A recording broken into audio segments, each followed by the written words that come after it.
ചെറിയ കാലം കൊണ്ട് തന്നെ പ്രേക്ഷകരുടെ മനസ്സിൽ ഇടം പിടിച്ച സിനിമാ സീരിയൽ താരമാണ് മോളി കണ്ണമാലി. സ്ത്രീധനം സീരിയലിലൂടെ ചാളമേരി എന്ന കഥാപാത്രത്തിലൂടെയാണ് മോളി മലയാളികളുടെ പ്രിയ താരമായി മാറിയത്.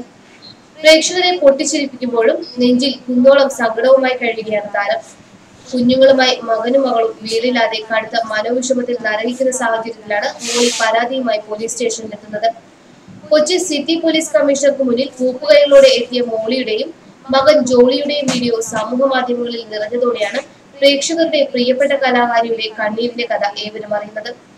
മകൻ ജോളിക്ക് ഇഷ്ടദാനമായി പതിച്ചു നൽകിയ ഭൂമിയിൽ വീട് വയ്ക്കാനുള്ള നീക്കത്തിന് നിർദാക്ഷിണ്യം ഇടങ്കോലിട്ട ഭാര്യ വീട്ടുകാർക്കെതിരെയായിരുന്നു മോളിയുടെ നിയമ പോരാട്ടം. ഭാര്യ വീട്ടുകാർ നൽകിയ ചെല്ലാനം കണ്ടക്കടവിൽ 3 സെന്റ് സ്ഥലത്ത് വീട് വയ്ക്കുവാനുള്ള ശ്രമത്തെ ഇവർ തന്നെ തടയിടുകയാണെന്ന് മോളി പറയുന്നു. മകന്റെ ഭാര്യയുടെ അമ്മയാണ് എതിർ നിൽക്കുന്നതെന്ന് തുറന്നു പറയുന്ന താരം ഇക്കാര്യം ചൂണ്ടിക്കാട്ടി പലതവണ പല പോലീസ് സ്റ്റേഷനുകളും കയറിയിറങ്ങിയെങ്കിലും നടപടിയില്ലെന്ന് പറയുന്നു. ഗതികെട്ടാണ് താൻ പോലീസ് സ്റ്റേഷന്റെ തിണ്ണ കയറിയത്.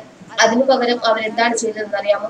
ഞാൻ കഞ്ചാവ് ഉപയോഗിച്ചു, മദ്യപിച്ച് ബഹളമുണ്ടാക്കുന്നു എന്നൊക്കെ പറഞ്ഞ് പോലീസിൽ കേസ് കൊടുത്തു. ഇല്ലാത്തത് പറഞ്ഞുണ്ടാക്കിയ ഇവരോടൊക്കെ ദൈവം ഓർക്കുമോ? മോളി ചോദിക്കുന്നു. മകന് 3 സെന്റ് സ്ഥലമാണ് സ്ത്രീധനമായി ലഭിച്ചത്. സ്ഥലത്തിന്റെ പട്ടയം തരാം എന്ന് പറയുന്നതല്ലാതെ തരുന്നില്ല. മുദ്ര പേപ്പറിൽ എഴുതി നൽകിയതാണ്. കഴിഞ്ഞ 8 കൊല്ലമായി അവർ അവിടെ ഷെഡ് കെട്ടിയാണ് താമസം. ആ ഷെഡ് വെള്ളം കയറി നശിച്ചുപോയി. അത് പൊളിച്ച ശേഷം തറവാട് വീടായ എന്റെ വീട്ടിലാണ് അവർ വന്ന് താമസിക്കുന്നത്. ഇപ്പോൾ അവർക്ക് ഒരു വീട് വെച്ചു കൊടുക്കാമെന്ന് കരുതി. എന്നാൽ മകന്റെ ഭാര്യയുടെ അമ്മ സമ്മതിക്കുന്നില്ല. അവർ തങ്ങൾക്കെതിരെ എല്ലായിടത്തും കള്ളക്കേസ് കൊടുക്കുകയാണ്. മകനും ഭാര്യയ്ക്കും 3 കുഞ്ഞുങ്ങളാണുള്ളത്. മകൾ ഏറെ മനോവിഷമത്തിലാണ്. അത് അവരുടെ അമ്മയുടെ സ്ഥലമാണ്. പെൺകുട്ടിയുടെ അമ്മൂമ്മയാണ് ഇഷ്ടദാനമായി കൊടുത്തത്. എന്നിട്ടാണ് അവർ കള്ളക്കളി മുഴുവൻ കളിക്കുന്നത്. മുദ്ര പേപ്പറിൽ എഴുതി തന്നിട്ടുണ്ട്, എങ്കിലും ആധാരം തന്നിട്ടില്ല. ആ രേഖകളെല്ലാം എന്റെ പക്കലുണ്ട്. ആധാരം ചോദിച്ചിരുന്നുവെങ്കിലും തരാമെന്ന് പറഞ്ഞതല്ലാതെ തന്നില്ല. എല്ലായിടത്തും പരാതി നൽകിയിട്ടുണ്ട്. കമ്മീഷണർക്കും മറ്റുമായി 5-8 കേസുകൾ കൊടുത്തിട്ടുണ്ട്. അവസാന വഴിയെന്നോണമാണ് ഇവിടേക്ക് വന്നത്. മോളി പറയുന്നു. 3 സെന്റിൽ വീട് വയ്ക്കാൻ ഇറങ്ങി തിരിക്കുമ്പോഴാണ് പലരുടെയും തനിസ്വരൂപം കാണുന്നത്. ഭാര്യയുടെ അമ്മയുടെ ജ്യേഷ്ഠത്തെയാണ് പ്രധാനമായും ഇതിന് ഇടങ്കോലിട്ട് നിൽക്കുന്നത്. ഒരു വീടാകുന്നത്, തണലാകുന്നത് നിങ്ങളുടെ മകൾക്ക് കൂടി വേണ്ടിയല്ലേ എന്ന് ചോദിച്ചിട്ടൊന്നും അവർ ഉണ്ടാക്കുന്നില്ല. എന്തിനാണ് തടസ്സം നിൽക്കുന്നതെന്ന് ചോദിച്ചു.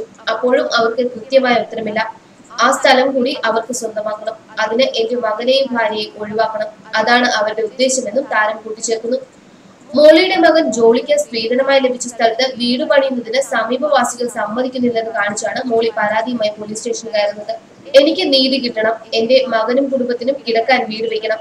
ഇപ്പോൾ പെൺവീട്ടുകാർ തങ്ങൾക്കെതിരെ എല്ലായിടത്തും കള്ളക്കേസ് കൊടുക്കുകയാണ്. അങ്ങനെയാണെങ്കിൽ തനിക്ക് തന്റെ മകനെ നഷ്ടപ്പെടും. അതിന് നീതിക്ക് വേണ്ടി വന്നതാണെന്നും നടി കൂട്ടിച്ചേർത്തു. ന്യൂസ് ഡെസ്ക് മലയാളി വാർത്ത.